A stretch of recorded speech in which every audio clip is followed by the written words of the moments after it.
Ano na kagabi pa naman yan to? eh. Ang taas-taas. Sabi ko, Sabi ko sa prepare inyo, ko nga, bawasan diba? yung malulugi tayo. Lintik Ang ka kakaiba, bago-bago hindi naman naman kayo eh. eh. Kanina pa Ano ako ba gusto mo pinatawagan. trabaho dito? Ako naman, Tapos trabaho ang dito yan eh. bagal-bagal mo dyan magsali. Ang bagal-bagal Ang bagal mo mo. maghugas. Ang bagal mo magsabi. Ano Yeah. nangyari sa inyo tatlo? Gawa mo. Aga-aga, ang init ng ulo mo.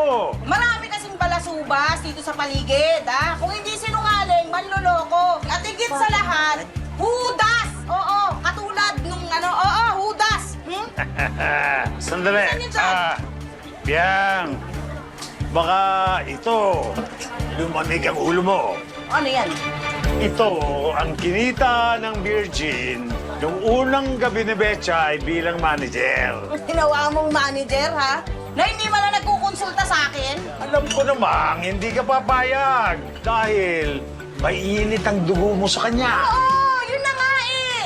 Alam mo na ayoko dun sa Betsay na yon, pero pinromote mo pa din, ha? Alam mo, yung Betsay na sinasabi mong yan, maraming nadadalang customer. Lumalaki ang kita natin. Tay, baka natatakot lang to si Biang na lumalapit na yung pamilya ni Gabo sa atin. Baka hindi natin namamalayan na baka yung Betchay na yan, tinitiktikan na si Gabo at si Rudy kung ano yung mga ginagawa natin at mga plano natin dito.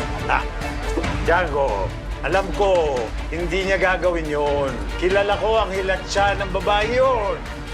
Kakampi siya kung saan siya magkakakwarta. At wala sa kanya yung pamilya. Oh, pwede mo na.